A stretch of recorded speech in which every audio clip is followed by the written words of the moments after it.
दोस्तों, government exam की तैयारी के लिए सब्सक्राइब कीजिए हमारे चैनल प्रिपरेशन अड्डा को और बेल आइकन दबाइए हमारी वीडियो सबसे पहले देखने के लिए। Hello student, welcome to my YouTube channel. So students, हम ल्यूसेंट की जनरल नॉलेज साइंस के एमसीक्यूज़ को डिस्कस कर रहे हैं और हम चैप्टर 3 के एमसीक्यूज़ को डिस्कस कर रहे हैं। चैप्टर 3 है माइक्रो ऑर्गेनिज्म। हम यहाँ पे पार्ट 4 पर आ गए हैं। मैंने पार्ट 1, 2, 3 इन सब के एमसीक्यूज़ को डिस्कस कर लिया है। अब हम पार्ट 4 पर आ गए हैं। अब इसके एमसीक्यूज़ को डिस्कस करते हैं। एमसीक्यू नंबर 31 की बात करते हैं हम। 31 है, व्हाट इज़ मशरूम। मशरूम क्या है? सो स्टूडेंट्स, मशरूम जो है वो एक फंगस है। ठीक है, मशरूम जो है वो फंगस की कैटेगरी के अंदर आती है। ना वो प्लांट है, ना कोई बैक्टीरिया है, ना कोई एनिमल है, वो एक फंगस है। ठीक है स्टूडेंट्स, नेक्स्ट क्वेश्चन की हम बात करते हैं 32 की। The most extensive use of molasses after fermentation is for producing. Students, question में ये पूछ रहे हैं कि जो मोलासेस है आफ्टर फर्मेंटेशन उसका क्या यूज़ किया जाता है। स्टूडेंट्स, मैं आपको बता देती हूँ, मोलासेस जो होता है वो शुगर का वेस्ट होता है। शुगर केन जो होता है, गन्ना जिसको हम गन्ना बोलते हैं, उसका वेस्ट होता है मोलासेस। तो मोलासेस का यूज़ करते हैं इथेनॉल को बनाने में। इथेनॉल मतलब इथाइल अल्कोहल, मतलब अल्कोहल बनाने में यूज़ किया जाता है। इससे रम वगैरह बनाई जाती हैं। ठीक है स्टूडेंट्स, अब नेक्स्ट क्वेश्चन की हम बात करते हैं 33 की। A bacterial cell divides once every minute. एक बैक्टीरिया की सेल है जो हर मिनट में डिवाइड कर रही है। And take 1 hour to fill a cup. और 1 घंटे में पूरा जो कप है वो फिल हो जाता है बैक्टीरिया से। So how much time will take it to fill half cup. अब क्वेश्चन में ये कह रहे हैं कि आधा कप फिल होने में कितना टाइम लगेगा। एक बैक्टीरिया है, ठीक है, वो एक बार डिवाइड करेगा तो 2 बैक्टीरिया बनाएगा। बैक्टीरिया क्या करता है, बाइनरी फिजन करता है और 2 बैक्टीरिया बनाएगा। अब ये 2 बैक्टीरिया ये डिवाइड करेगा, ये फिर 2 बनाएंगे, ये डिवाइड करेगा तो ये फिर 2 बनाएंगे। इसी तरीके से अब क्वेश्चन में पूछा है कि एक बैक्टीरिया 1 मिनट में 2 डिवाइड कर जाता है, मतलब 2 बैक्टीरिया बना लेगा, फिर ऐसे ही अगले मिनट में 2 बना लेगा। तो क्वेश्चन पूछा है कि एक घंटे में पूरा कप फिल हो जाता है। क्वेश्चन पूछना है कि हाफ कप जो है वो कितने टाइम में फिल होगा। तो स्टूडेंट्स, हाफ कप जो है वो 59 मिनट में फिल होगा। तो इसका करेक्ट आंसर हो जाएगा 9 मिनट्स। ऐसा लगता है कि क्वेश्चन में ऐसा लगता है सुन के कि अच्छा एक घंटे में पूरा कप जो है वो फिल हो रहा है, तो हाफ जो है वो 30 मिनट में हो जाएगा। बट स्टूडेंट्स, ये ज्योमेट्रिक ग्रोथ हो रही है बैक्टीरिया की, ना कि आर्थमेटिक ग्रोथ। ये ज्योमेट्रिक ग्रोथ हो रही है, इसी वजह से इसका जो आंसर हो जाएगा वो 59 मिनट हो जाएगा। अब हम नेक्स्ट क्वेश्चन की तरफ बढ़ते हैं। हमारा जो नेक्स्ट क्वेश्चन है हम उसकी बात करेंगे स्टूडेंट्स।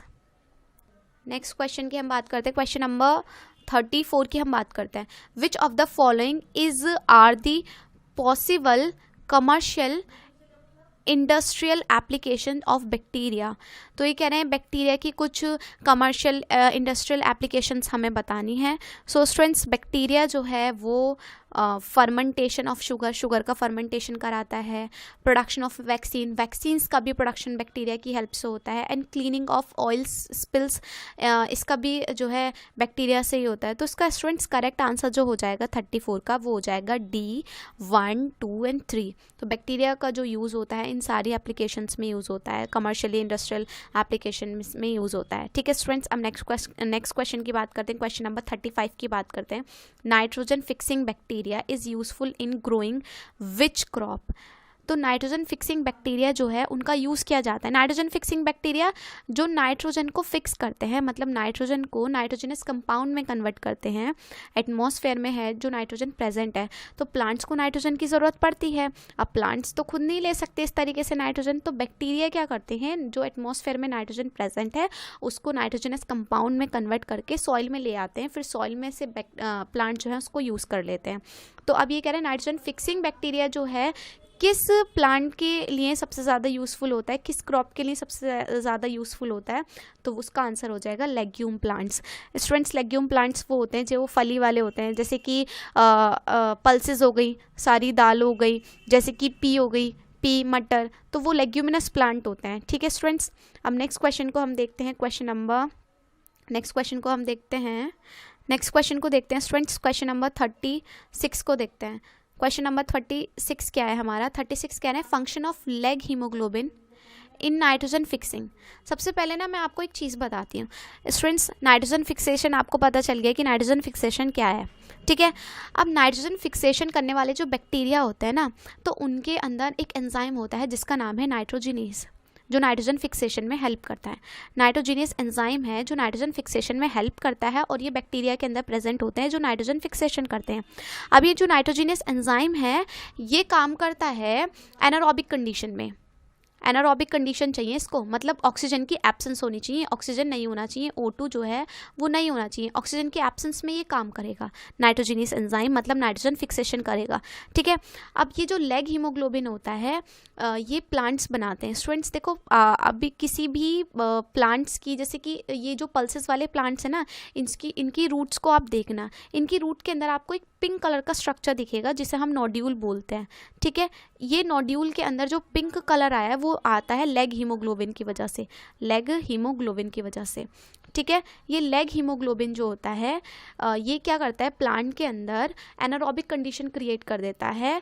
लेग हीमोग्लोबिन जो है प्लांट के अंदर जो ऑक्सीजन होती है उसको ख़त्म कर देता है, क्योंकि नाइट्रोजिनेस एंजाइम को काम करने के लिए एनारोबिक कंडीशन चाहिए, ऑक्सीजन की एब्सेंस होनी चाहिए। तो लेग हीमोग्लोबिन का काम होता है ऑक्सीजन को ख़त्म करना, ठीक है। तो ऑक्सीजन को ख़त्म करके एनारोबिक कंडीशन क्रिएट कर देता है जिससे कि नाइट्रोजिनेस एंजाइम जो है वो अच्छे से काम कर सके। इसलिए जो लेग हीमोग्लोबिन है इसको ऑक्सीजन स्कैवेंजर भी बोलते हैं, ठीक है। ऑक्सीजन को ख़त्म कर देता है, और ये है ये जो नाइट्रोजिनेस एंजाइम है ये एनारोबिक कंडीशन में अपना काम कर लेता है और नाइट्रोजन को फिक्स कर देता है, ठीक है। तो स्टूडेंट्स इसका जो आंसर हो गया वो हो गया एब्सॉर्प्शन ऑफ ऑक्सीजन। ऑक्सीजन का एब्सॉर्प्शन करने का काम होता है लेग हीमोग्लोबिन का, ठीक है। नेक्स्ट क्वेश्चन की हम बात करते हैं, क्वेश्चन नंबर 37 की। Which one of the following disease caused by bacteria? Bacteria की वजह से कौन सी डिसीज होती है? तो स्टूडेंट्स इसका तो आंसर आपको पता ही है, माइकोबैक्टीरियम ट्यूबरक्लोसिस। ट्यूबरक्लोसिस टीबी जो है वो बैक्टीरिया की वजह से होता है, माइकोबैक्टीरियम ट्यूबरक्लोसिस। ये स्मॉल पॉक्स हो गया, मम्स हो गया, रेबिस हो गया, ये जो है ये वायरस की वजह से होते हैं, ना कि बैक्टीरिया की, ठीक है स्टूडेंट्स। नेक्स्ट क्वेश्चन को देखते हैं, क्वेश्चन नंबर 38 की बात करते हैं। Which communicable disease is caused by bacteria? Bacteria की वजह से कौन सी कम्युनिकेबल डिसीज़ होती है? सो स्टूडेंट्स कम्युनिकेबल डिसीज़ वो होती हैं जो एक पर्सन से दूसरे पर्सन में स्प्रेड हो जाती हैं, जो बॉडी फ्लूइड्स के थ्रू या और बहुत सारे रीजंस हैं उसके थ्रू जो है वो एक पर्सन से दूसरे पर्सन में ट्रांसफ़र हो जाती हैं। तो इसका करेक्ट आंसर हो जाएगा लेप्रेसी। लेप्रेसी को हैंसन डिसीज़ भी बोलते हैं। माइकोबैक्टीरियम लैप्री की वजह से होती है ये डिसीज़, और ये एक कम्युनिकेबल डिसीज़ है जो कि एक बैक्टीरिया की वजह से होती है। उस बैक्टीरिया का नाम है माइकोबैक्टीरियम लैप्री, ठीक है स्टूडेंट्स। अब नेक्स्ट हम बात करते हैं नेक्स्ट क्वेश्चन की, क्वेश्चन नंबर 39 की हम बात करते हैं। 39 है क्वेश्चन नंबर 39 है, refrigeration is a process in which. So students ये कहना, रेफ्रिजरेशन एक प्रोसेस है जिसके अंदर क्या होता है, ग्रोथ ऑफ बैक्टीरिया रिड्यूस, जिसमें बैक्टीरिया की ग्रोथ को रिड्यूस कर देते हैं, ठीक है। तो इसका करेक्ट ऑप्शन हो जाएगा बी। नेक्स्ट क्वेश्चन की बात करते हैं, क्वेश्चन नंबर 40 की हम बात करते हैं। Souring of milk is due to. Milk का जो खट्टापन होता है वो किसकी वजह से होता है? सो स्टूडेंट्स मिल्क का जो खट्टापन हो जाता है, मिल्क जो है वो खट्टा सा होने लगता है, वो एक बैक्टीरिया की वजह से होता है, बैक्टीरिया की वजह से होता है, ठीक है स्टूडेंट्स। तो इसका करेक्ट ऑप्शन हो जाएगा बी। सो स्टूडेंट्स हमने ये पार्ट 4 भी फिनिश कर लिया है। हम इसी तरीके से सारे MCQs को डिस्कस कर लेंगे और आपके लिए बहुत ज़्यादा हेल्पफुल होंगे। आप हमारी सारी वीडियोस को देखें, वीडियो को लाइक करें, कमेंट करें एंड शेयर करें, एंड हमारे चैनल को सब्सक्राइब करें। Thank you so much.